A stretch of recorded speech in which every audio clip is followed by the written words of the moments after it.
Hello young scholars, क्या हाल चाल? बहुत मस्त। Math Mishthan channel maths by धीरेन्द्रा में आप सबका बहुत बहुत स्वागत है। आज हम लोग क्लास 10th का chapter 3 pair of linear equations in 2 variables करने जा रहे हैं। ठीक है, पहले के चैप्टर आपको समझ में आ गए होंगे, एक्सरसाइज भी कर लिए होंगे, नहीं किए होंगे तो मैंने करा रखा है, आप उससे हेल्प लेके कर सकते हैं, खूब ढेर सारे क्वेश्चंस। ठीक है बेटा, तो आइए चैप्टर शुरू करते हैं। इसमें 2-3 चीज़ें हैं। अब देखो, pair of linear equations in 2 variables. अब क्या क्या है भाई? लीनियर इक्वेशन क्या होता है? पेयर तो आपको पता ही है, पेयर मतलब 2 का सेट। पेयर मतलब 2 का सेट। लीनियर क्या होता है बताता हूं। इक्वेशंस इन 2 वेरिएबल्स। वेरिएबल क्या है? जिसकी वैल्यू वेरी करती है, जैसे कि एक्स वाई जेड हमने पहले भी पढ़ा हुआ है। ठीक है बेटा, तो अब इसमें देखो लीनियर इक्वेशन पॉलिनोमियल वाले में भी आपने देखा कौन से लीनियर इक्वेशन होते हैं। लीनियर पॉलिनोमियल कौन से थे भाई? देखो, जिसमें हाईएस्ट एक्सपोनेंट वेरिएबल का, जिसमें वेरिएबल का हाईएस्ट एक्सपोनेंट 1 हो, यानी कि जो फर्स्ट डिग्री का इक्वेशन हो, उसको बोलेंगे लीनियर इक्वेशंस। पॉलिनोमियल की बात करेंगे तो जिस पॉलिनोमियल का हाईएस्ट डिग्री, हाईएस्ट एक्सपोनेंट 1 है, उसको हम लोग बोलते हैं लीनियर पॉलिनोमियल। ठीक है, तो यहाँ पे इक्वेशन पहले ही बताया। इक्वेशन क्या होता है? जिसमें इक्वलिटी का सिंबल है। फॉर एग्जांपल ये देखो, ax + b = c, ऐसे एक इक्वेशन लिखा। इक्वेशन क्यों बोलेंगे इसको? पॉलिनोमियल क्यों नहीं बोलेंगे? जब इक्वलिटी का सिंबल लग गया तो वो एक इक्वेशन हो गया। ठीक है, तो यहाँ पे इक्वलिटी का सिंबल लग गया, इसलिए ये इक्वेशन है। और इसमें कितना वेरिएबल है? एक ही वेरिएबल है, एक्स केवल एक वेरिएबल है। यहाँ पे a और b c कांस्टेंट्स हैं। ठीक है, तो इस चैप्टर में देखो, लीनियर इक्वेशन तो ऐसे हो गए। ठीक है, और 2 वेरिएबल चाहिए हमको, 2 वेरिएबल। तो 2 वेरिएबल लीजिए। कोई ऐसे इक्वेशन हो जिसमें 2 आए हों, मान लो ax + by = c हो। ठीक, और मान लो एक इसका कोफिशिएंट a1 कर दें, इसका b1 कर दें, इसका c1 कर दें, एक इक्वेशन। ठीक है, और दूसरा इक्वेशन होगा a2x + b2y = c2। ये देखो, एक दूसरा इक्वेशन हो गया। तो आपका चैप्टर बन गया। देखो क्या, एक पेयर मतलब 2 का सेट, 2 इक्वेशंस का सेट हो गया। कैसे इक्वेशंस है? Linear equation. देखो यहाँ पे लीनियर इक्वेशन क्यों लीनियर है? क्योंकि देखो, इसमें 2 वेरिएबल x और y, 2 वेरिएबल हो गए, दोनों में सेम वेरिएबल लिया जाएगा। यानी नहीं कि 2 इक्वेशन है, दोनों में अलग अलग वेरिएबल लिया, ऐसा नहीं। वही वेरिएबल दोनों इक्वेशन में आएंगे। ठीक है, ये दोनों फर्स्ट डिग्री के इक्वेशन है। क्योंकि हाईएस्ट एक्सपोनेंट यहाँ पे देखो, x का भी 1 है, y का भी 1 है, तो फर्स्ट डिग्री है, यानी कि लीनियर इक्वेशंस। और क्या बोले हैं? लीनियर इक्वेशन का अगर ग्राफ पेपर पर प्लॉट करोगे तो कैसा लाइन आता है बताइए? एकदम स्ट्रेट लाइन, इस तरीके की लाइन्स आती है। लीनियर इक्वेशंस को अगर इसको प्लॉट करने की कोशिश करोगे तो ऐसा कुछ आएगा, इस तरह का कुछ लाइन आएगा। ठीक है, एक स्ट्रेट लाइन आती है। और क्वाड्रेटिक और कोई जिसमें ये फर्स्ट डिग्री से ज़्यादा हो तो वो ग्राफ कॉर्ड शेप में आता है। ठीक है, तो ये चैप्टर हम लोग करने जा रहे हैं। और इसमें एक और बात आएगी, सलूशन क्या होता है? What is solution? सलूशन किसी भी 2 इक्वेशंस का, इसका जैसे पेयर है, इसका सलूशन क्या होगा? सलूशन मतलब ये दोनों वेरिएबल की ऐसी वैल्यू, इन दोनों वेरिएबल्स की x और y की ऐसी वैल्यू जो कि इस इक्वेशन को भी सेटिस्फाई करे और इस इक्वेशन को भी सेटिस्फाई करे। भाई सेटिस्फाई मतलब क्या होता है? भाई सेटिस्फाई मतलब क्या होता है? सेटिस्फाई का मतलब हुआ कि x और y की वैल्यू पुट किया जाए इसमें LHS में तो RHS के बराबर हो, मतलब वो कंडीशन सारी फुलफिल करे। फिर वही x और y की वैल्यू इसमें भी पुट कर दिया जाए तो ये भी कंडीशन फुलफिल हो जाए, मतलब LHS और RHS बराबर हो जाए। इसको बोलते हैं सेटिस्फाई करना। ठीक है, अब आप जो है सेटिस्फाई नहीं हो रहा, आपको कोई भी बना रहा है तो सेटिस्फाई नहीं हो, संतुष्ट हो, वो अलग बात है, ठीक है। सेटिस्फाई कभी कभी आप नहीं होते हैं, नंबर जो मिलता है उससे सेटिस्फाई नहीं होते हैं। सेटिस्फाई कब होंगे? जब आप जितना चाह रहे हो, जो चाहे वो वैल्यू फुलफिल हो जाए, वो सेटिस्फाई हो गए आप। बात समझ में आई ना? तो इसी तरह इक्वेशन सेटिस्फाई करना मतलब सोल्यूशन का मतलब ये हुआ कि एक्स और वाई यानी कि दो वेरिएबल्स हैं, उसकी वो वैल्यू जो कि इक्वेशन में पुट कर दिए जाए तो इक्वेशन का कंडीशन फुलफिल हो, मतलब कि उसका LHS और RHS बराबर आ जाए, तो उसको बोलते हैं सेटिस्फाई होना। ये बात समझ में आ गई? तो इस चैप्टर में हम लोग अलग अलग तरीकों से दोनों जो वेरिएबल्स हैं उनका वैल्यू निकालेंगे, यानी कि सॉल्यूशन निकालेंगे, ठीक है। तो कौन कौन मेथड हो सकते हैं बताइए? पढ़ लिए होंगे, आपके क्लास में हो सकता है पढ़ा दिया गया हो। तो दो मेथड्स ऐसे हैं जिससे कि हम दोनों लीनियर इक्वेशंस के सॉल्यूशन निकाल सकते हैं। कौन कौन?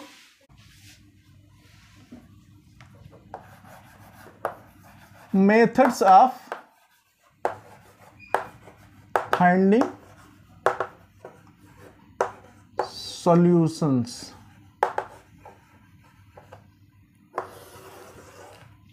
कौन कौन मेथड है जो कि हमारे pair of linear equations two variable को सॉल्व करने के लिए यूज हो सकते हैं? पहला चीज ग्राफिकल मेथड, ग्राफिकल मेथड। दूसरा होता है अलजेब्राइक, अलजेब्राइक मेथड, ठीक है बेटा। एक ग्राफिकल मेथड है और एक अलजेब्राइक मेथड है। मेनली ये दो मेथड हैं जिससे कि हम लोग linear pair of equations in two variables को सॉल्व कर सकते हैं, ठीक है। और अलजेब्राइक मेथड के अंदर भी दो तरीके के मेथड आएंगे। कौन कौन भाई, कौन कौन आएंगे बताइए? पहला एक आ जाएगा आपका सब्स्टिट्यूशन मेथड, सब्स्टिट्यूशन मेथड। और दूसरा मेथड आ जाएगा एलिमिनेशन मेथड, एलिमिनेशन मेथड, ठीक है बेटा। तो ये दोनों अलजेब्राइक मेथड है। कौन? सब्स्टिट्यूशन मेथड और एलिमिनेशन मेथड, ये अलजेब्राइक मेथड है। अभी पिछले साल बोर्ड एग्जाम में उसने ये नहीं बोला कि इस मेथड से ग्राफिकल से सॉल्व कीजिए, सब्स्टिट्यूशन से सॉल्व कीजिए, एलिमिनेशन मेथड से सॉल्व कीजिए, ऐसा नहीं उसने बोला। एक कंडीशन दे दिया, इक्वेशन बना दिया, बोला solve by a algebraic method.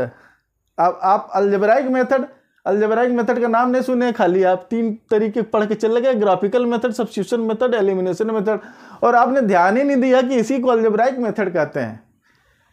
तो कई बच्चे तो सोच में पड़ जाएंगे भाई कि इसको अलजेब्राइक मेथड मतलब क्या। तो आपको पता होना चाहिए अलजेब्राइक मेथड में ये दोनों मेथड हैं, सब्स्टिट्यूशन मेथड भी और एलिमिनेशन मेथड, ये दोनों ही अलजेब्राइक मेथड है। कहने का मतलब ये है कि अगर अलजेब्राइक मेथड से सॉल्व करने के लिए बोले तो आपको जो मेथड अच्छे से आता है, सब्स्टिट्यूशन मेथड या एलिमिनेशन मेथड, इसी से सॉल्व करना है। और उसमें भी मैं बताऊंगा आपको एलिमिनेशन मेथड सबसे बढ़िया रहता है, उससे आप सॉल्व कर सकते हैं इजीली, ठीक है। अगर ग्राफिकली स्पेसिफिकली बोल रहा है तो आप ग्राफिकल से सॉल्व कर दीजिए। तो चलिए हम लोग वन बाय वन सभी को देखते हैं, थोड़ा थोड़ा लेंगे। डिटेल मैंने पहले ही वीडियो में बना रखा है, सारे एक्सरसाइजेज भी करवा रखे हैं पहले से। मैं इस वीडियो के डिस्क्रिप्शन बॉक्स में वो सारे लिंक दे दूंगा, आप लोग जाके देख सकते हैं डिटेल वीडियो और इंट्रोडक्शन के। और सारे एक्सरसाइज, सारे क्वेश्चंस अवेलेबल हैं हमारे पुराने वीडियोस में, आप जाके देख लीजिएगा। आइए मैं आपको थोड़ा सा शॉर्टकट में सब कुछ अच्छे से बता देता हूँ ताकि आपको कॉन्सेप्ट क्लियर हो जाए, ठीक है। चलिए हम लोग पहला मेथड लेते हैं। तो बच्चों पहला मेथड जो हमने बात किया वो है graphical method. Number 1 graphical method. जैसे इसके नाम उसी से समझ में आ गया होगा, ग्राफिकल मेथड मतलब कुछ ऐसा होगा कि हमको ग्राफ प्लॉट करना पड़ेगा, ठीक है। ग्राफ प्लॉट करना मैंने पिछले चैप्टर में भी बताया आपको कैसे ग्राफ प्लॉट किया जाता है, पॉलिनोमियल्स का बताया था ना आपको, ध्यान होगा, नहीं ध्यान है, ठीक है, देख लीजिए, पहले रिवाइज करवाइए, ठीक है। नहीं तो अभी बता देता हूँ कैसे करते हैं, ठीक है। तो ग्राफिकल मेथड मतलब ग्राफ प्लॉट करना है। अब ग्राफ जो है पिछले वाले चैप्टर में अगर देखे थे तो वहाँ पे केवल एक ही इक्वेशन हुआ करता था, है ना। यहाँ पे दो दो इक्वेशन है, दोनों को ग्राफ प्लॉट करना पड़ेगा और वो दोनों लाइनों को हमको देखना है ध्यान से कि कैसा कैसा कंडीशन बन रहा है, ठीक है। तो लीनियर इक्वेशन, एक लीनियर जनरल इक्वेशन लिखें लीनियर इक्वेशन का, तो कैसे लिखते हैं लीनियर इक्वेशन? ए एक्स अभी लिखा था मैंने, बी वाई, चाहो तो इसी साइड में सी को ले लो, प्लस सी इक्वल टू 0, ठीक है। एक लीनियर इक्वेशन ये है कि नहीं? बोलो कोई doubt, any confusion? This is a linear equation, ठीक। तो इसी तरीके का हमारे पास दो इक्वेशंस रहेंगे, उन दोनों इक्वेशंस को आपको ग्राफ पेपर पे प्लॉट करना होगा, ठीक है। अभी एक एग्जांपल लेके आपको बता देते हैं, ठीक है। तो आइए बच्चों हम लोग एक पेयर ऑफ इक्वेशन लेते हैं। ये ले लेते हैं एक 2x minus 2x minus y equal to 2, एक इक्वेशन। दूसरा इक्वेशन ले लेते हैं 4x minus y equal to 4। अब ये दो इक्वेशन ले लीजिए, इसमें x और y की वैल्यू निकाल लीजिए, दो ऐसी वैल्यू ले लीजिए, x की दो वैल्यू लीजिए, उसके करस्पॉन्डिंग y की दो वैल्यू आ जाएगी, ठीक है। कैसे आ जाएगी? मान लो सपोज करो कि यहाँ पे आपका x इक्वल टू आप लिखते हो क्या, x इक्वल टू 0 अगर कर दिया जाए, x इक्वल टू 0 तो y की वैल्यू कितनी आ जाएगी? बोलो, y की value will be for x equal to 0 y will be what? y will be equal to -2। x to 0 ले लेंगे तो y की वैल्यू कितनी आ जाएगी बेटा? -2। तो इसी तरीके से x की वैल्यू सपोज कर लो 1 ले लें, x की वैल्यू 1 ले लें, x की वैल्यू 1 ले लें, x की वैल्यू 1 ले लिए। अब तो फिर क्या आ जाएगा? x की वैल्यू 1 लिए, अब तो ये हो गया 2 और ये हो गया -y इक्वल टू 2, ठीक है। तो ये उधर जाएगा तो क्या हो जाएगा? y equal to 0, y will be equal to 0, ठीक है। इसी तरीके से ये पहले इक्वेशन के लिए आप चाहिए तो इसको टेबल फॉर्म में ऐसे बना सकते हो, ऐसे इधर लिख लो x की वैल्यू, इधर y की वैल्यू, ठीक है। यानी कि 0 लिया आपने तो y की वैल्यू कितना आ गया? -2।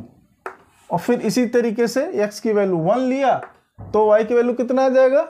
कितना आ जाएगा भाई? y की वैल्यू हो जाएगी आपकी ये 1, 2 -2 तो ये हो गया 0, ठीक है। सेम वे में आप दूसरे इक्वेशन के लिए भी दो वैल्यू निकाल लीजिए। फॉर क्या? फॉर x इक्वल टू, इसमें भी 0 रखे, ये 0 लिखे तो y की वैल्यू कितनी आ जाएगी? y equal to -4। और फिर x इक्वल टू मान लो 1 लिखते हैं यहाँ पे, तो y equal to what? y equal to कितना हो जाएगा? y इक्वल टू भी अगेन दिस विल बी 0, ठीक है। तो दूसरे वाले इक्वेशन के लिए भी आप निकालेंगे, सेकंड वाले के लिए तो क्या आ जाएगा भाई? x और y की वैल्यू निकालेंगे। x की 0 के लिए आपका आया कितना? -4 और y x 1 के लिए आया y की वैल्यू 0, ऐसे आ जाएगा ना। अब बस दो दो पॉइंट निकल गए तो आप ग्राफ पेपर पर आराम से प्लॉट कर लीजिए। तो इक्वेशंस हैं, इनको हमको ग्राफ पेपर पर प्लॉट करना होगा। तो कैसे करेंगे? देखो x एक्सिस इधर हो गया, y एक्सिस इधर हो गया, ये आपको पता ही होगा। अब देखो x की वैल्यू 0 लिए तो y की वैल्यू, x की वैल्यू 0 मतलब कि यहाँ पे इसके नीचे y की वैल्यू कितनी आ रही है? -2, मतलब कहीं पे ये मान लो -1 -2 यहाँ पे कहीं पे आ रही है ये। तो मतलब कि यहाँ पे आपकी इस वाले के लिए x की वैल्यू 0 लिए तो y की वैल्यू -2, और इसी तरह x की वैल्यू 1 लिए तो y की वैल्यू, x की वैल्यू 1 लिए तो y की वैल्यू किधर? इसी पे आ रही है, इसी पे आएगी यहीं ये, यानी कि ये लाइन ऐसे जाएगी कहीं इस तरीके से, ये लाइन चली जाएगी। कौन से वाले? इस वाले की, पहले वाले इक्वेशन की लाइन ऐसे कुछ जाएगी ना। क्यों जाएगी? ये हो गया आपका माइनस, ये हो गया 0 और -2 पॉइंट हो गया, और ये क्या हो गया? 1 एंड 0 हो गया ना। कौन सा इक्वेशन है यहाँ पे, इसमें आप लिख भी सकते हो ऐसे 2x - y = 2, यहाँ पे लिख दीजिए। और दूसरे इक्वेशन को प्लाट करेंगे, x = 0 है तो y = -4 है, x = 0 मतलब यहाँ पे y कितना होगा, ये और नीचे आ रहा है -4 पे आ रहा है, यहाँ पे थोड़ा नीचे, ठीक है। और x की वैल्यू 1 है तो y की वैल्यू 0, x की वैल्यू हमने वही सेम वैल्यू ले लिया यहाँ पे, इसलिए यहीं से ये भी y की वैल्यू कितनी हो गई, यहाँ पे भी 0, यानी कि ये वाला ग्राफ भी यहीं से जा रहा है, ठीक है, ऐसे जाएगा ये बाई चांस ऐसा वैल्यू हो गया जो इसी पे एक ही पॉइंट पे मिल रहा है यहाँ पे। तो ये वाला जहाँ पे पॉइंट मिल रहा है वही इसका क्या हो गया, सलूशन। जहाँ पे दोनों ग्राफ कट करेंगे उसी पॉइंट को सलूशन कहते हैं।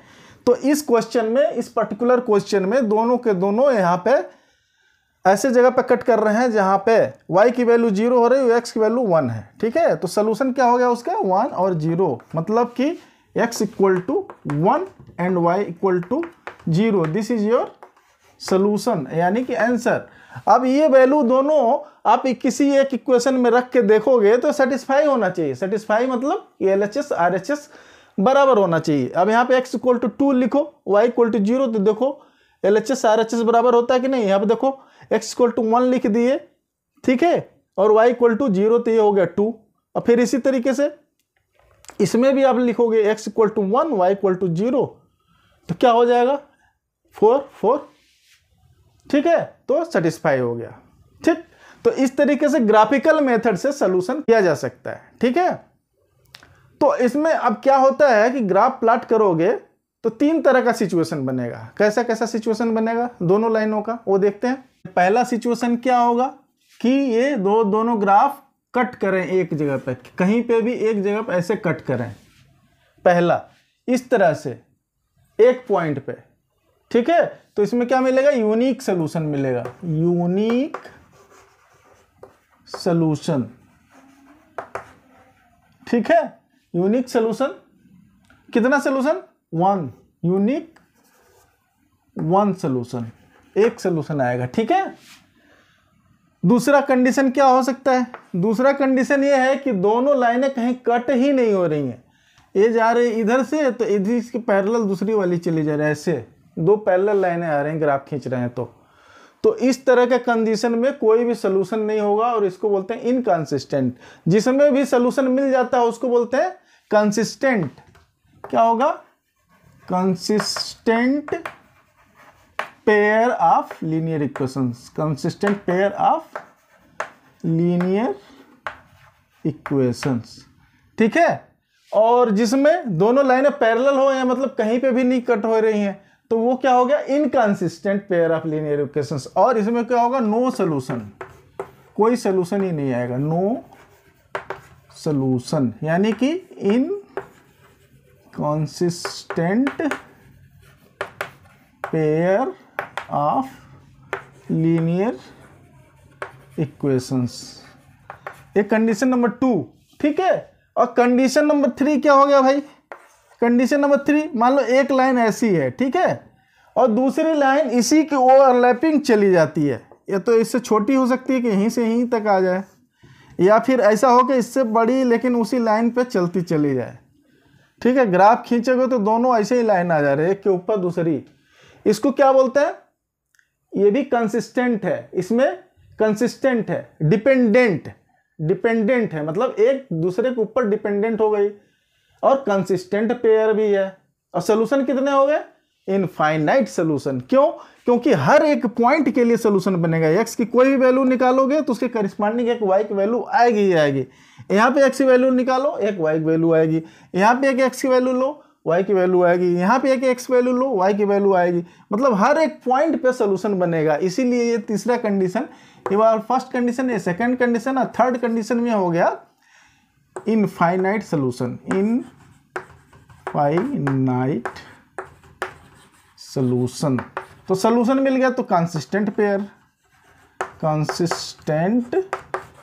पेयर ऑफ लीनियर इक्वेशंस, ठीक है।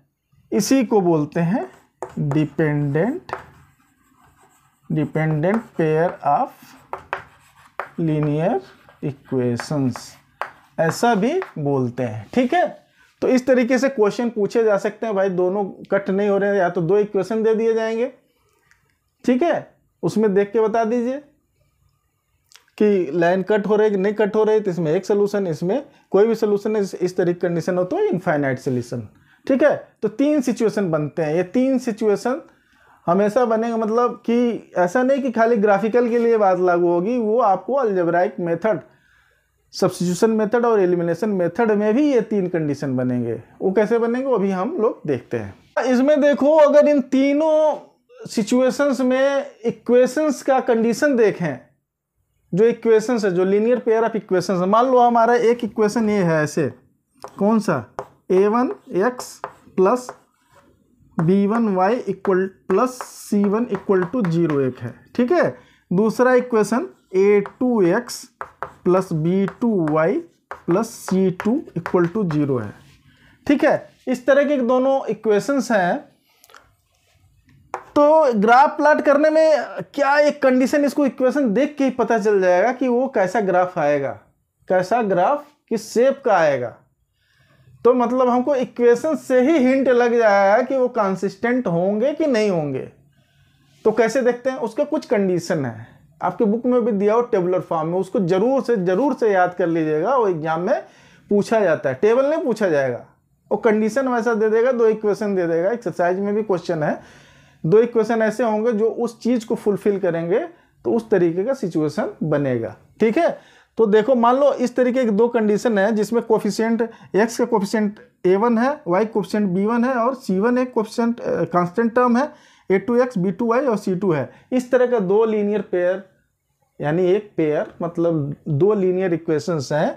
तो कैसा कैसा कंडीशन बनेगा, ऐसा लाइनें कब कट करेंगे, वो लाइनें तब कट करेंगी कि जब आप पहले इक्वेशन का रेशियो निकालेंगे, a1/a2 अगर निकालें और ये b1/b2 के रेशियो के बराबर नहीं है, तो ये कंडीशन बनेगा ऐसा, यानी कि लाइन एक जगह कट करेगी और यूनिक सोल्यूशन मिलेगा। ठीक है, और कंसिस्टेंट सोल्यूशन मिलेगा। कैसा मिलेगा, कंसिस्टेंट, ठीक, यूनिक सोल्यूशन,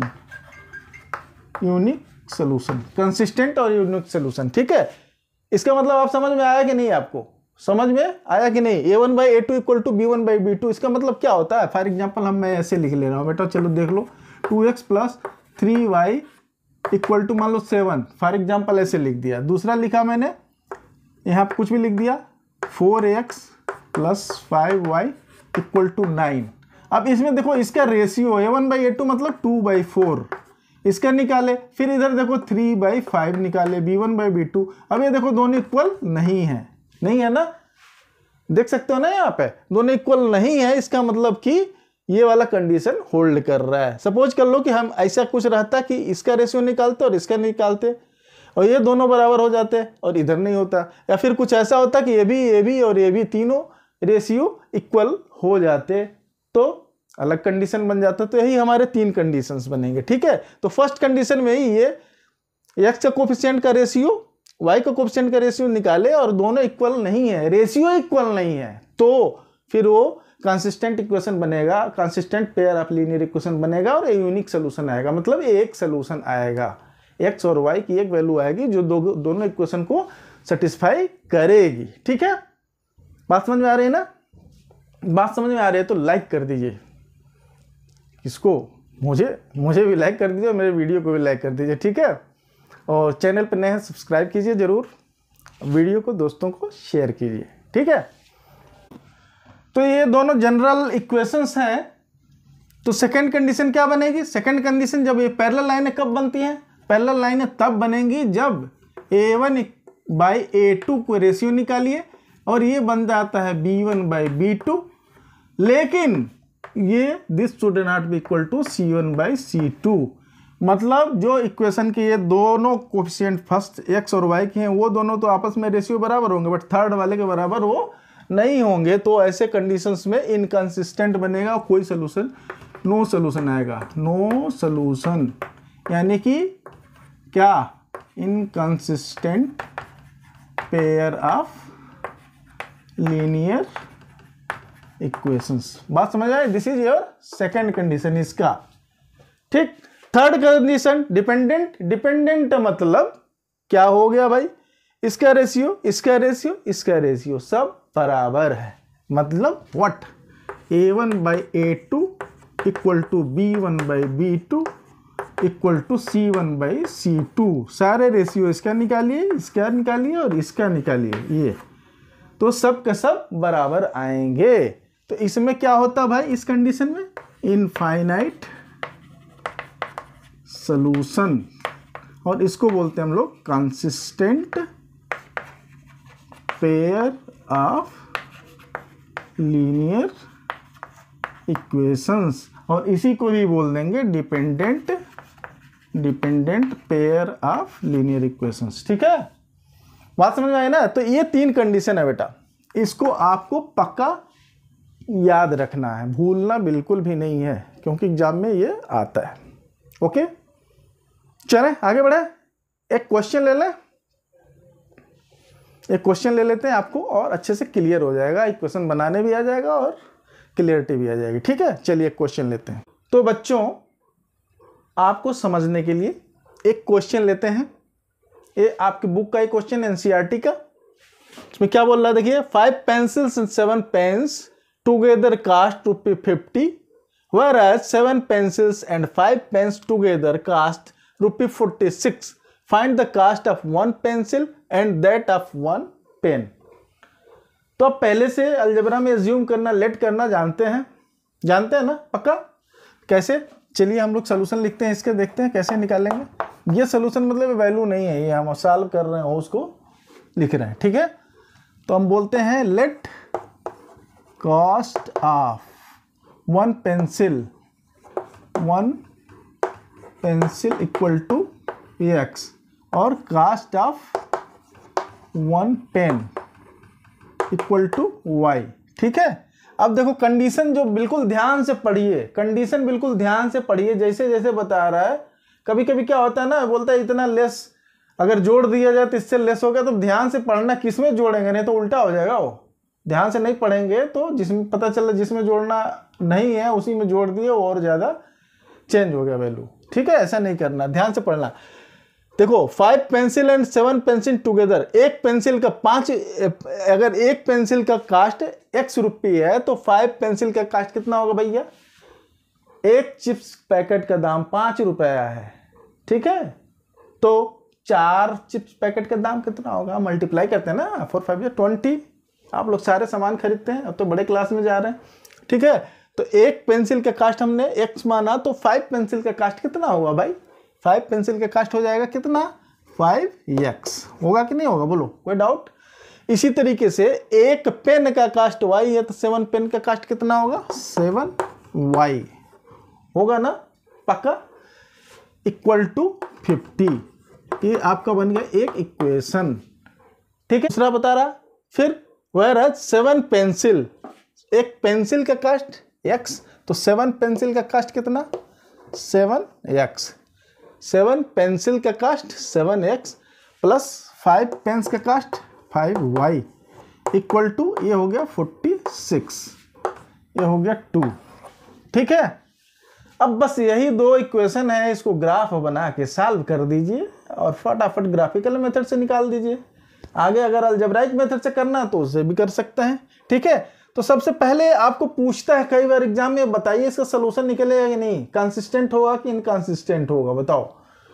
तो हमको क्या करना चाहिए? सबसे पहले इसका रेशियो ही देखना चाहिए। अब देखो यहाँ पे देखो a1/a2, ध्यान कीजिए, a1/a2 मतलब 5/7 यहाँ पे निकालोगे आप, और ये देखो 7/5 है इधर, b1/a इक्वल है क्या? नहीं इक्वल है, नहीं है ना।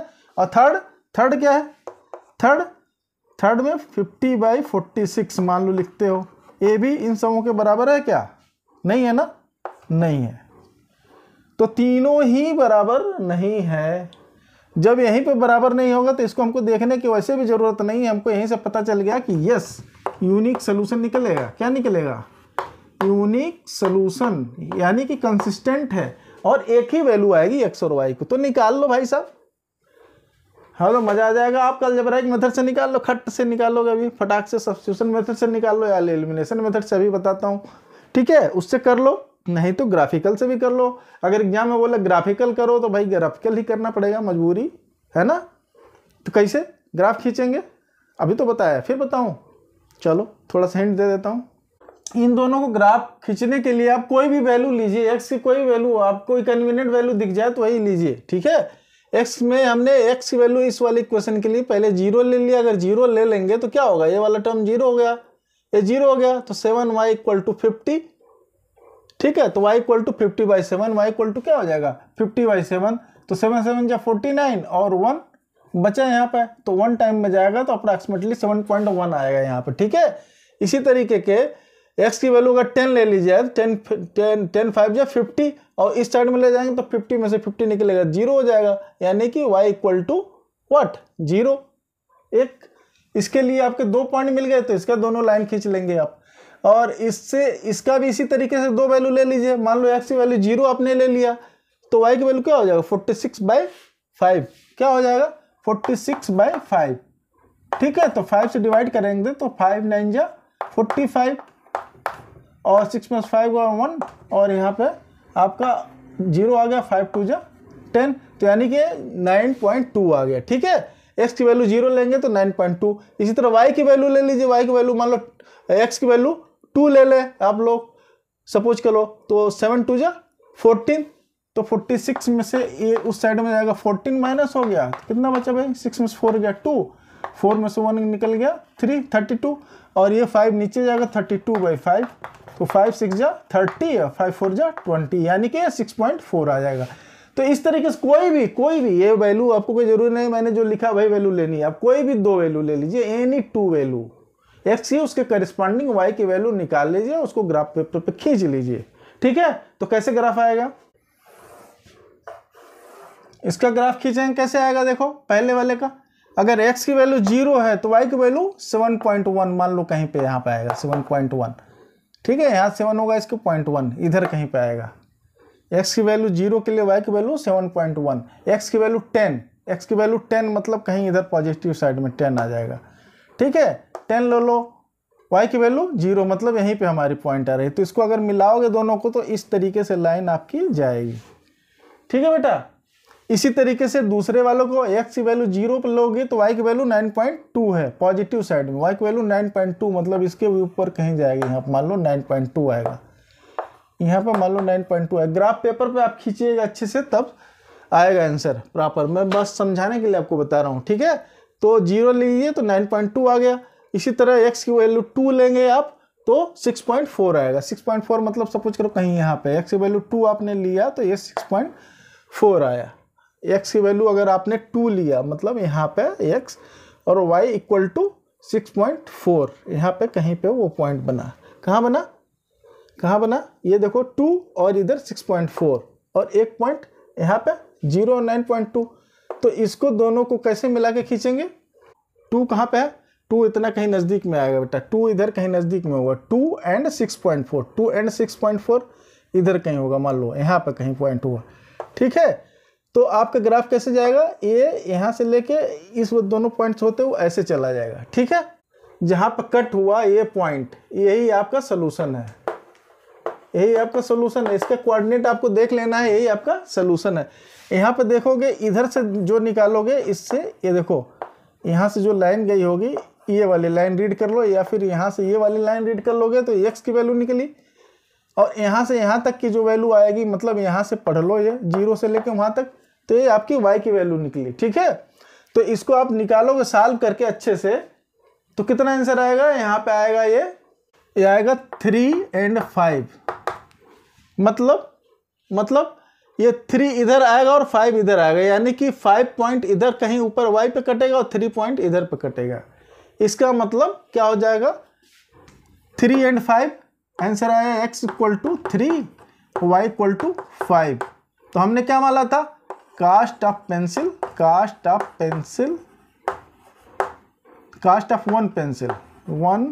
Pencil = ₹3 and cost of 1 pen = 5। तो इस तरीके से आपका ये आंसर बन जाएगा। ठीक है, बस इसमें ग्राफ बहुत सावधानी से ध्यान से खींचिए, नहीं तो आंसर थोड़ा सा मिसमैच होगा। ठीक है, लेकिन पेंसिल का अगर नंबर आए तो नंबर कहीं डेसिमल में आ रहा है तो इसका मतलब आपका ग्राफ ठीक से नहीं है। कास्ट तो आपका थोड़ा बहुत डेसिमल में भी आ सकता है 0.5। तो इस तरीके से ग्राफिकली आप सॉल्व कर सकते हैं। ठीक, तो ग्राफिकल मेथड तो आपने समझ लिया, तो क्या हमें ग्राफिकल मेथड यूज करना चाहिए ज़्यादा? ग्राफिकल मेथड आप यूज कर सकते हैं, लेकिन तभी यूज कीजिए जब स्पेसिफिकली एग्जाम में बोला हो कि आप ग्राफिकल मेथड से निकालिए। वैसे भी ग्राफिकल मेथड का लिमिटेशन है कहाँ पे? सपोज करो कि ऐसे लीनियर इक्वेशंस हैं जिसका सोल्यूशन x और y की वैल्यू रूट में आ रहा हो, √2 आ रहा हो, अच्छा है x की वैल्यू √2 और y की वैल्यू √5, इस तरह कुछ ऐसा सोल्यूशन बन रहा हो, या फिर माइनस में आ रहा हो -3.235, ऐसा कुछ वैल्यू, ऐसा कोई वैल्यू आ रहा, या फिर फ्रैक्शन में 2/7 हो, y की वैल्यू 3/11 हो। अब इसको प्रॉपरली ये ग्राफ पेपर पर रीड करना और प्लॉट करना, इस तरह के वैल्यूज को मुश्किल है, वो उसमें एरर होने के बहुत चांसेस हैं, बिल्कुल एग्जैक्ट वैल्यू आप प्लॉट नहीं कर पाएंगे। तो इसीलिए ग्राफिकल मेथड इस तरीके के नॉन इंटीग्रल वैल्यूज, इसको बोलते हैं नॉन इंटीग्रल वैल्यूज के लिए यूजफुल, मतलब बहुत एक्यूरेट नहीं होता है। ठीक है, तो ऐसे सिचुएशंस में आपके जो अलजेब्राइक मेथड हैं वो बहुत हेल्पफुल होते हैं। और मेरा भी सजेशन है बेटा, अगर एग्जाम में स्पेसिफिकली ये ना कहे कि आप ग्राफिकल मेथड से कीजिए, तो बिल्कुल भी ग्राफिकल मेथड से मत कीजिएगा, आइदर आप सब्स्टिट्यूशन मेथड से कीजिएगा या एलिमिनेशन मेथड से कीजिएगा। ठीक है, चलिए तो हम लोग अब अलजेब्राइक मेथड्स देखते हैं। तो हम लोग अलजेब्राइक मेथड कर रहे हैं। ठीक है, अलजेब्राइक मेथड में मैंने बताया अभी आपको दो तरीके के मेथड आते हैं, पहला सब्स्टिट्यूशन मेथड और दूसरा एलिमिनेशन मेथड। तो सब्स्टिट्यूशन मेथड क्या होता है वो देखिए, सब्स्टिट्यूशन मेथड, सब्स्टिट्यूशन मेथड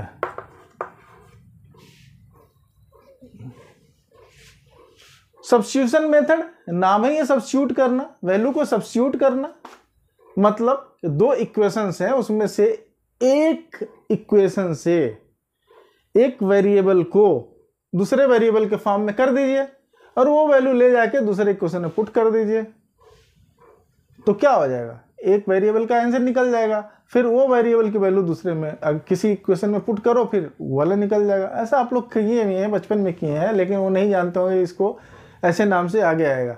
तो फॉर एग्जांपल एक छोटा सा एग्जांपल देख लेते हैं। मान लो ऐसा है, फॉर एग्जांपल 2x प्लस क्या 2x प्लस y, ठीक है, मान लो प्लस 2 इक्वल टू 0, इस तरीके का इक्वेशन है। ठीक है, और एक इक्वेशन ये हो गया, एक कैसा है, लीनियर इक्वेशन है ना, एक 2 वेरिएबल का है, ठीक, और एक मान लो और इक्वेशन हम ले लें इस तरीके का, कौन सा ले लें, x plus y plus 1 equal to 0, मान लो इस तरीके का दूसरा इक्वेशन हो गया। ठीक है बेटा, अब इसको मान लो सॉल्व करना हो सब्स्टिट्यूशन मेथड से, तो कैसे करेंगे भाई, इसी इक्वेशन को आप इक्वल टू के उस साइड में भी लिख सकते हो, दोनों में एक करना है कि किसी एक इक्वेशन को लेना है आपको, इसको लीजिए जो भी आपको इजी लगे, उसमें से एक वेरिएबल को साइड कर दीजिए, दूसरे वेरिएबल के फॉर्म में ले आइए। ठीक है, सपोज कर लो कि मैं यहाँ से x की वैल्यू अलग करना चाहता हूँ, y को वैल्यू दूसरे साइड में, तो x को इसी फ्रॉम इक्वेशन 2 क्या हो जाएगा, फ्रॉम इक्वेशन 2 मान लो x की वैल्यू मैं यहाँ पे लिख लिया, x इक्वल टू क्या हो जाएगा, अब इन दोनों को उस साइड में ले जाएंगे तो क्या हो जाएगा, -y प्लस 1 हो जाएगा कि नहीं हो जाएगा, बोलो हो जाएगा। x इक्वल टू माइनस मैंने बाहरी ब्रैकेट के कर लिया क्योंकि दोनों माइनस जाएगा, -y प्लस 1 2। अब ये वैल्यू आप दूसरे वाला इक्वेशन जो है इसका मैंने इसको चेंज किया ना 2 को, तो 2 को चेंज किया तो इसी में नहीं वापस पुट कीजिए, 2 को चेंज किया तो आप 1 में ले जाके पुट कर दीजिए। तो लिख दीजिए putting value of x equal to -y + 1 in equation 1 में पुट कर दीजिए। जहाँ पे x है वहाँ पे लिख दीजिए 2x की जगह पे क्या हो जाएगा, जब कभी 2 ब्रैकेट की जरूरत है तो मिडिल ब्रैकेट और बिग ब्रैकेट भी आप लगा सकते हैं, ठीक है। x की जगह पे क्या हो गया, इसको मैं बड़ा ब्रैकेट लगा देता हूँ, -y + 1, ठीक है। इसको क्लोज किया, +y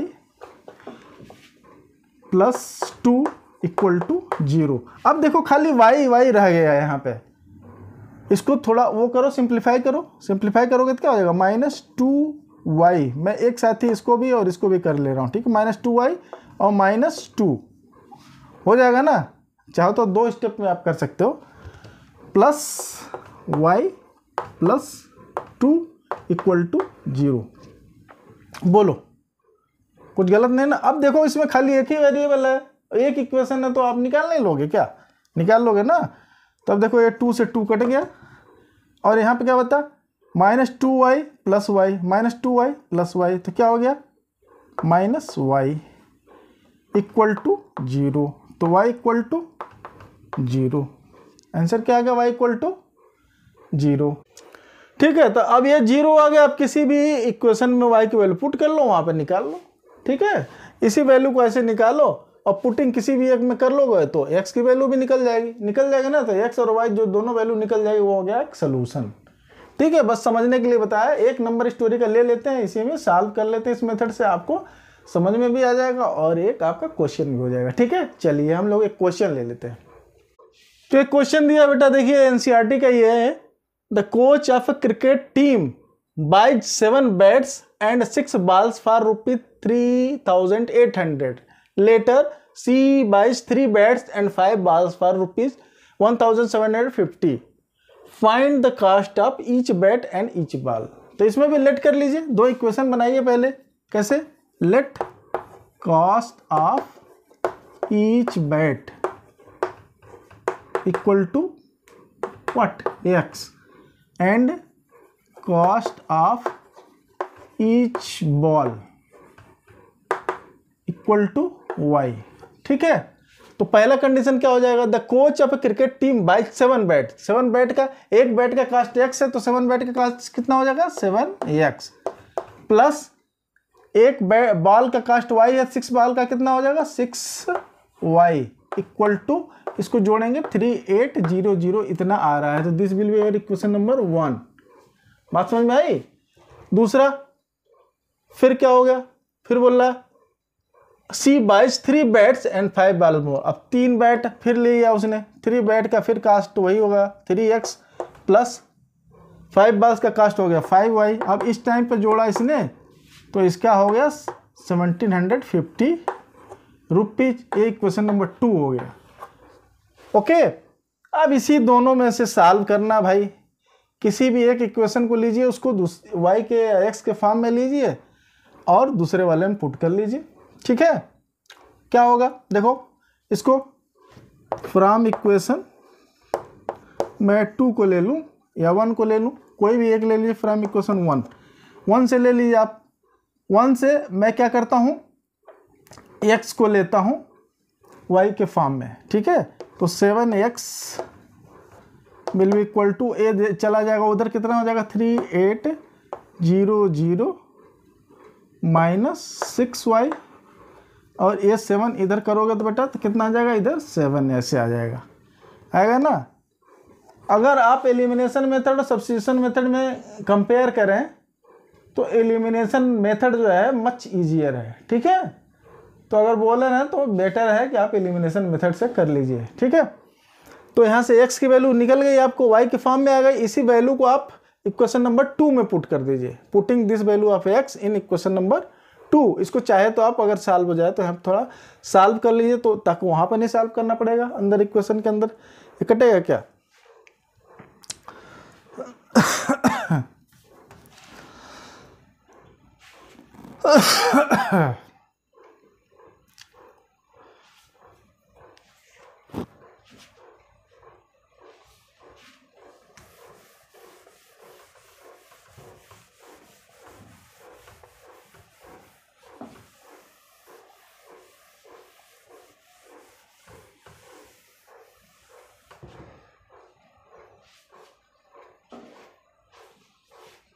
चलो इसको इक्वेशन नंबर 3 बोल देते हैं, ठीक है।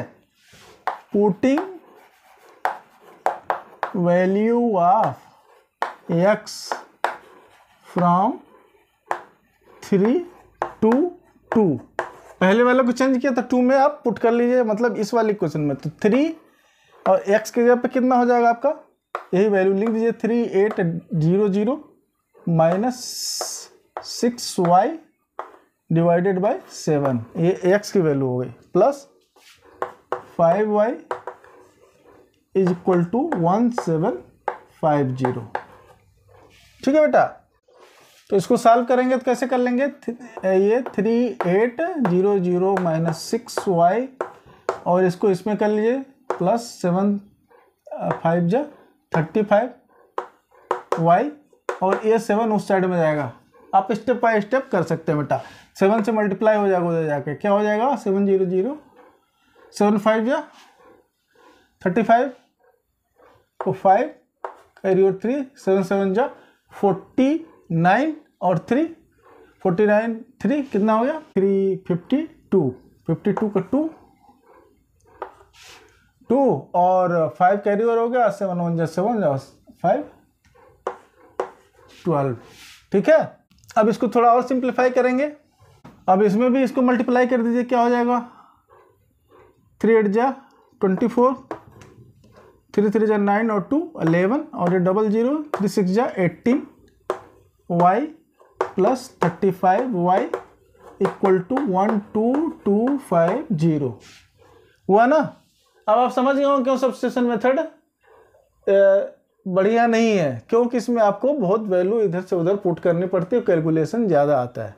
ठीक है, तो अब क्या कीजिए 35 में से 18 निकालेंगे तो कितना बचेगा भाई 17। ठीक है, तो ये हो गया आपका 11400 minus plus 17y equal to 12250।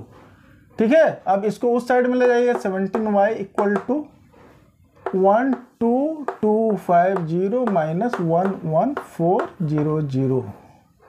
ठीक है, 17y इक्वल टू 12250 और इधर जाएगा 1140, इसको माइनस करेंगे आप यहाँ पे तो कितना आएगा 850 हो गया और y इक्वल टू 850 बाई 17, तो 17 5 जा 85 और 5 और एक 0 आ जाएगा, तो इसका मतलब y इक्वल टू 50। अब ये वैल्यू आप दूसरे वाले इक्वेशन में पुट कर दीजिए। ठीक है, किस इक्वेशन में, अभी एक इक्वेशन था ना कौन सा,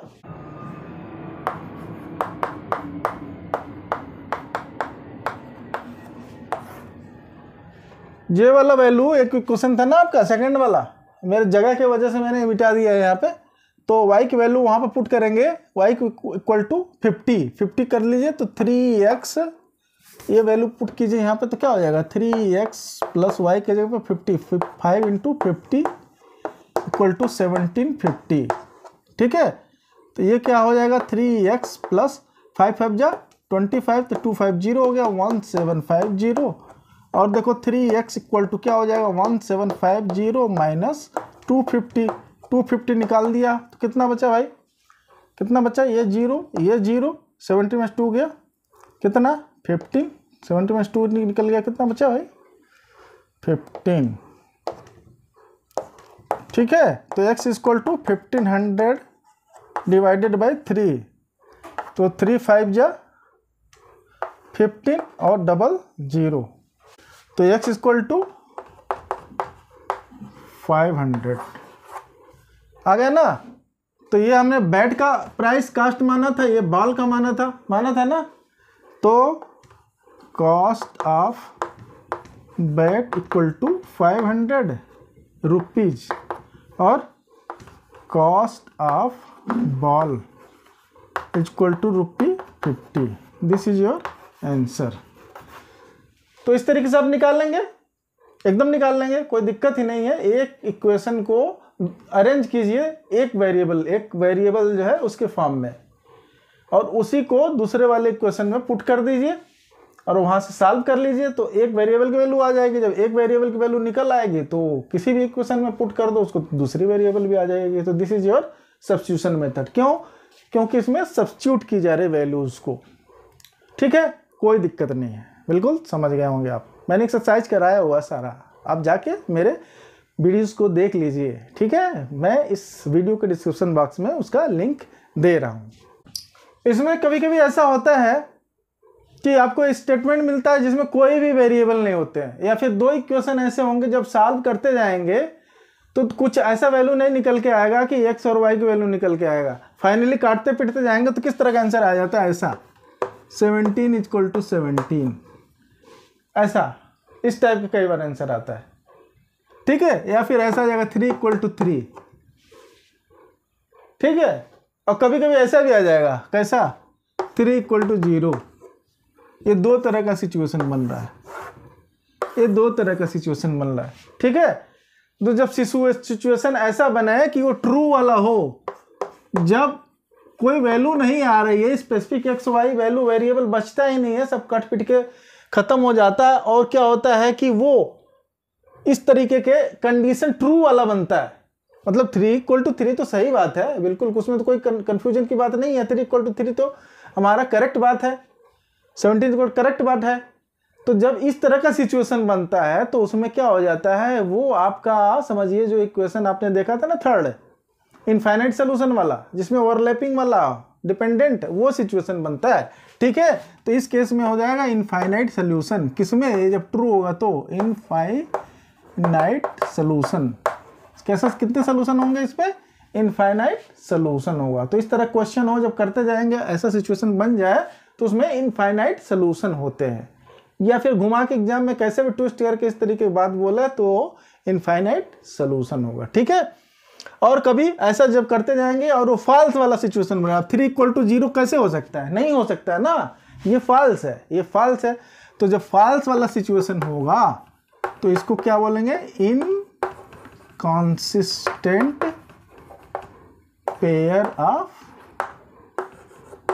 लीनियर इक्वेशंस, ठीक है। यानी कि नो सोल्यूशन, इसमें कोई सोल्यूशन ही नहीं आएगा, ठीक। ऐसा तो दो सिचुएशन बनेगा, इसमें कोई सोल्यूशन ही, इसमें देखो सोल्यूशन इनफाइनाइट आ रहा है, इसमें कोई सोल्यूशन ही नहीं आएगा। इस तरह के भी क्वेश्चन दिए हुए आपके बुक में एक्सरसाइज में, मैंने कराया भी है, आप कर लीजिएगा, ठीक है। कोई दिक्कत होगा तो मुझे ज़रूर बताइए कमेंट करके, मैं आपको कोई प्रॉब्लम होगा तो बता दूंगा, ठीक है। कोई प्रॉब्लम नहीं होगा वैसे, बहुत बढ़िया, ठीक है। चलिए तो एक लास्ट मेथड जो है वो भी देख लेते हैं, वो है एलिमिनेशन मेथड। तो बच्चों एलिमिनेशन मेथड, इसमें क्या होता है भाई, एलिमिनेट कर देना। एलिमिनेट करना मतलब बाहर, गेट आउट, एलिमिनेट करना। हम दो हैं, ठीक है, एक और फ्रेंड है, एक गेम हो रहा है, हम लोग खेल रहे हैं जिसमें दो ही लोग गेम खेल सकते हैं, तीसरा नहीं खेल सकते। तो हम लोग क्या बोलते हैं, बेटा अरे आप बाहर जाओ, आपको एलिमिनेट किया जाता है, ठीक है। आप कंडीशन फुलफिल नहीं करते हो इसलिए यू आर एलिमिनेटेड, बोलते हो ना। तो एलिमिनेट करना मतलब बाहर करना है। तो क्या बाहर करोगे इसमें, इसमें करना ऐसा है कि जो दो वेरिएबल्स आ रहे हैं बारी बारी एक करके एलिमिनेट करेंगे। पहला वाले सब्स्टिट्यूशन मेथड में एक से एक क्वेश्चन से वेरिएबल को निकालते थे, दूसरे वाले में पुट कर रहे थे। यहाँ पे पुट नहीं करेंगे, यहाँ कुछ ऐसा करेंगे कि एक हमारा खत्म हो जाए, एलिमिनेट हो जाए। पुट नहीं करना है, एलिमिनेट करना, खत्म करना है, ठीक है। और जब एक बच जाएगा खाली तो उसकी वैल्यू निकल गई, एक वैल्यू से हमारी निकल गई। जब एक वैल्यू निकल गई तो किसी भी इक्वेशन में पुट कर दो, दूसरी वाली भी निकल जाएगी, ठीक है।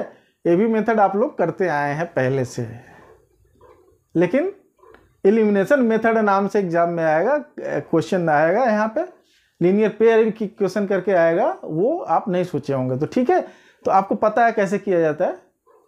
तो एलिमिनेशन मेथड के नाम से हम लोग इसको देखेंगे कैसे होता है। एक छोटा सा एग्जांपल लेंगे और एक क्वेश्चन बताएंगे, उससे आपको पक्का समझ में आ जाएगा, ठीक है। चलो एलिमिनेशन मेथड में क्या है, सपोज करो कि दो हमारे ऐसे इक्वेशन है, मान लो 3x + y = 4, ठीक है बेटा। और एक दूसरा इक्वेशन है, क्या दूसरा इक्वेशन क्या है भाई, दूसरा इक्वेशन सपोज कर लो ax - y = 12 है, ठीक है। अब इसको कोई बोले एलिमिनेशन मेथड से सॉल्व करो, तो कैसे एलिमिनेशन होगा, क्या एलिमिनेट करेंगे। यहाँ पे आपको देखना पड़ेगा कि आप कौन से वेरिएबल को दोनों इक्वेशन में कुछ ऐसा multiply, subtract, addition, algebraic addition, subtraction, multiplication कुछ ऐसा करके करना है ताकि एक हमारा वेरिएबल खत्म हो जाए, तो उसी को हम लोग एलिमिनेशन मेथड मानेंगे। ठीक है, चलो आपका एक इक्वेशन ये 1 है, ये 2 है। ठीक है, अगर एलिमिनेशन मेथड की बात करते तो यहाँ पे देखो प्लस वाई है, यहाँ पे माइनस वाई है ना। अगर हम दोनों इक्वेशन को ऐड करें, इक्वेशन को ऐड करने का मतलब क्या होता है, करिस्पॉन्डिंग LHS साइड LHS से जुड़ जाता है, RHS साइड RHS से जुड़ जाता है, होता है ना। ठीक है, यानी कि सभी x वाले जो टर्म्स हैं x के साथ में जुड़ जाएंगे, y वाले टर्म y के साथ जुड़ जाएंगे, और कांस्टेंट वाला कांस्टेंट के साथ, अलजेब्राइक सिंबल के साथ में। ठीक है, तो यहाँ पे देखो कभी कभी माइनस करने से बात बन जाएगी, एलिमिनेट हो जाएगा, कभी प्लस करने से बात बन जाएगी। तो यहाँ पे आप देखो एक प्लस है एक माइनस है, दो डिफरेंट सिंबल हैं, यानी कि हमको क्या करना पड़ेगा, इसको जोड़ देंगे तो ये वाला खत्म हो जाएगा, नहीं हो जाएगा। मैं एक आसान से लिया हूँ ताकि कोई मल्टीप्लाई नहीं करना पड़ रहा है। नहीं तो बहुत बार अगर मान लो इसमें 3x को मैं एलिमिनेट करना चाहता तो इसमें 3 से मल्टीप्लाई पहले करना पड़ता, तो ये 3x हो जाता, उसके बाद से ये सेम सिंबल होता, तो दूसरे वाले को हमको क्या करना पड़ता, माइनस, एक में से दूसरे को माइनस कर देते, तो ये हमारा कट के खत्म हो जाता। ठीक है, लेकिन हमको यहीं से आसान दिख रहा है, तो ऐसा कोई ज़रूरी नहीं है कि आप ऐसे अगर कर दिए, मान लो ये वाला तरीका से, मैं थोड़ा लंबा बता रहा हूँ ज़बरदस्ती। ठीक है, मान लो ऐसा 3 कर देते, और ऐसा करने के बाद से 1 में से -2 इसको 3 बनाना पड़ता है। मान लो ये 3 बन जाता है, 3 कैसे बनता है, 3x - 3y = यहाँ भी 3 36 ऐसा हो जाता। ठीक है, अब इसको इसमें से माइनस करते तब x खत्म हो जाता, ये हो जाता है ऐसे ना। ऐसे भी आप कर सकते हो, लेकिन आपको यहीं पर आसान दिख रहा है तो हम क्यों कठिन वाला रास्ता चूज करें भाई। हमको आसान चीज़ दिख रही है तो मैं वही आसान चीज़ चूज करूँगा, करना ही है। अब बहुत बार ऐसा भी होगा बेटा कि इसका कोफिशिएंट इसमें मल्टीप्लाई कर दो, अगर मान लो कि दोनों अलग अलग नंबर हो। ठीक है, सपोज कर लो फॉर एग्जांपल ये 3x है, ये y है, यहाँ पे 5 लिखा होता और यहाँ पे मान लो 3 लिखा होता, और हम इसको एलिमिनेट करना चाह रहे होते। ठीक है, चाहे यहाँ पे कुछ और चीज़ लिखा होता, 4 लिखा होता, और मैं इसको एलिमिनेट करना चाह रहा हूँ, तो 5 वाले को पूरे को इससे मल्टीप्लाई कर देंगे। यहाँ पे जो कोफिशिएंट है इससे 5 से मल्टीप्लाई कर दो, और इसका जो कोफिशिएंट था 3 इससे मल्टीप्लाई कर दो, और उसके बाद ऐड या सब्ट्रैक्ट करोगे, जैसा भी कंडीशन हो। यहाँ पे प्लस है तो माइनस करना पड़ेगा, सब्ट्रैक्ट एक को दूसरे में से, तो ये वाला खत्म हो जाता है। ठीक है, ऐसा प्रैक्टिस कर लीजिएगा। तो एलिमिनेशन मेथड समझाने के लिए मैंने एक आसान सा लिया है इक्वेशन।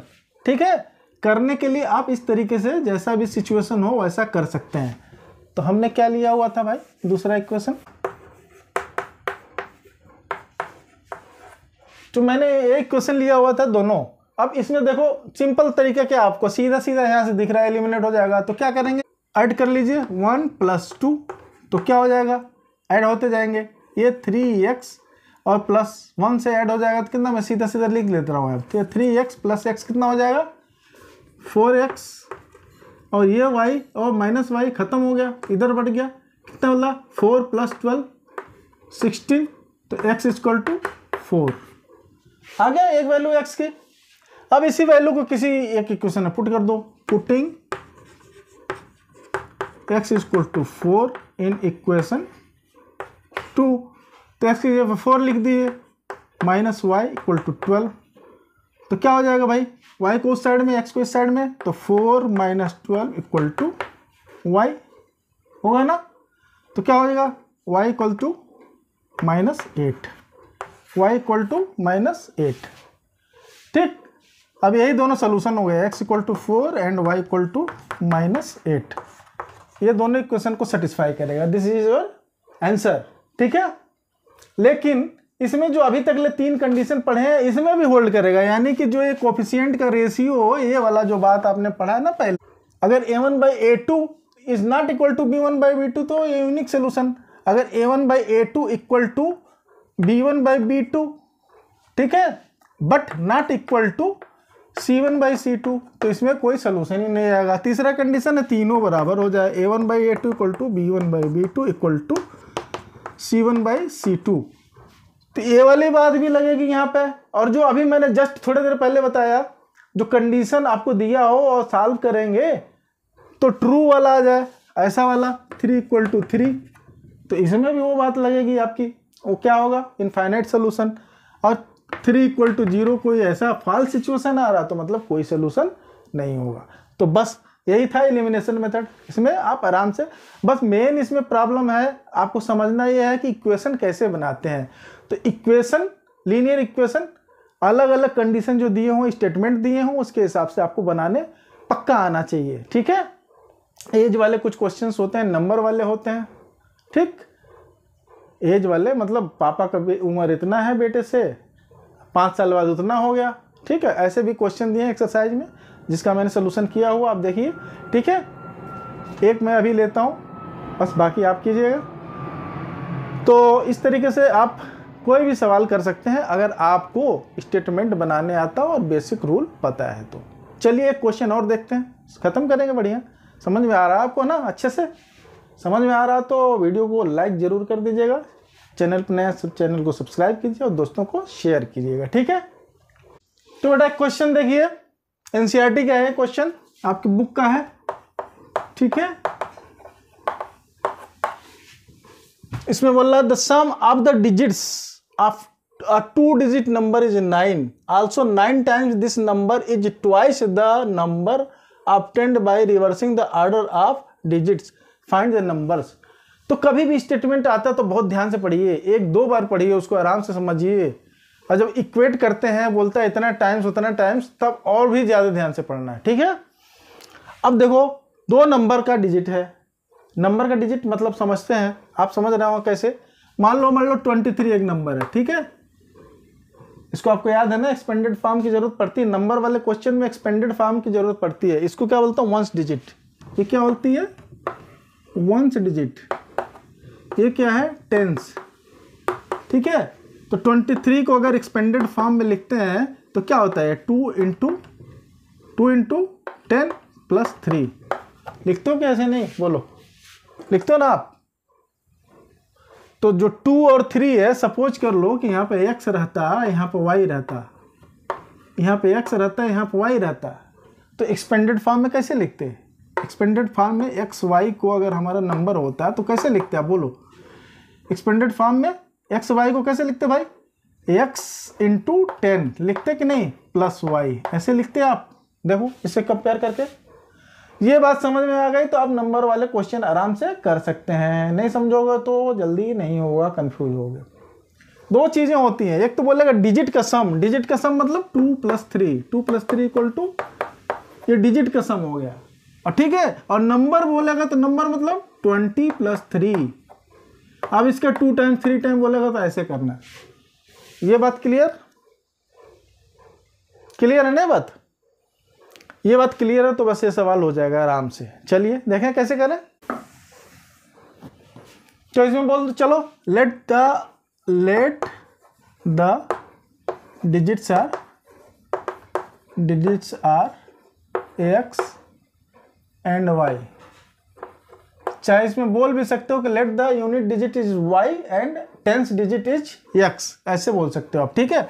तो पहला कंडीशन दिया हुआ the sum of the digits of a 2-digit number is 9, मतलब डिजिट का सम, डिजिट का सम मतलब x + y, जैसे अभी बताया मैंने 23 का = 9। तो एक इक्वेशन तो आपका बन गया ऐसे, ठीक है। दूसरे में बोल रहा आल्सो 9 टाइम्स दिस नंबर। अब वो नंबर बोल रहा, डिजिट है बोल रहा, ध्यान रखना। अभी पिछले वाला जो स्टेटमेंट था उसमें डिजिट बोला, अब बोल रहा वो number, also 9 times this number. कौन सा नंबर, वही जो अभी आपने बोला 10x + y। ये जैसे अभी मैंने 23 को एक्सपेंड किया था ना, वैसे इसका 9 टाइम्स, क्या, also 9 times of this number, ये नंबर है इसका 9 times, is twice the number obtained by reversing the order. Reversing the order मतलब जो यूनिट पे था अब टेंस पे बन गया, और टेंस वाला जो था जो यूनिट पे चला गया। तो मतलब कौन सा रिवर्सिंग ऑर्डर, मतलब 10y + x, ऐसे ऑर्डर रिवर्स कर दिया गया। तो क्या हो गया, इज ट्वाइस, कौन सा ट्वाइस है, ये ट्वाइस है, दिस इज ट्वाइस, ये ट्वाइस है। और इक्वलिटी सिंबल लगाना, बराबर करना है, तो जो ट्वाइस है उसी में 2 का मल्टीप्लाई कर दोगे तो और बड़ा हो जाएगा भाई। तो ध्यान देना है ऐसे कंडीशन में कि इधर ट्वाइस करना है, ये ट्वाइस है तो मतलब कि इस पे हमको 2 टाइम करना पड़ेगा। 1 2 तराजू में रखे हो 2 सामान, बोल रहा है ये वाला भारी है, 2 भारी है तो भारी वाले में और डाल दोगे तो और नीचे नहीं चला जाएगा यार। तो भारी है तो मतलब जो हल्का है उसमें थोड़ा और डालो तब तो बराबर होगा। तो वही बात ही है, बात समझ में आई ना। तो ऐसे करके आप बना लीजिए। तो ये इसको थोड़ा सॉल्व करेंगे तो दूसरा इक्वेशन बन जाएगा। कैसा बन गया भाई, 10 9 जा 90x plus 9y equal to 10 2 जा 20y प्लस 2y 2x। ठीक है, साइड चेंज कीजिए, साइड चेंज करेंगे 2x इधर आ गया तो 90 में से 2 निकल जाएगा तो कितना बन जाएगा भाई 88x। ठीक है, इधर देखो 20y इस साइड में आ गया, 9 निकल गया, 20 में से 9 निकला तो कितना बचेगा भाई माइनस, ये इधर 20 आएगा तो इस साइड में माइनस होगा तो -11y इक्वल टू व्हाट, उधर तो कुछ बचा ही नहीं 0।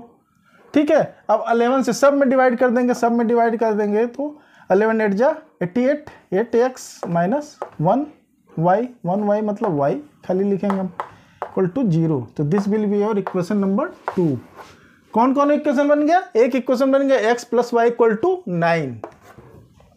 ठीक है, दूसरा इक्वेशन बन गया 8x minus y equal to 0। बस यही बनाना था। अब इसको चाहे ग्राफिकल से सॉल्व करो, चाहे सब्स्टिट्यूशन से करो, चाहे एलिमिनेशन से करो, सारे मेथड आपको पता है, लेकिन हम आपको एलिमिनेशन से करके यहाँ दिखा देते हैं। ठीक है, यहाँ तक आपका मेहनत था।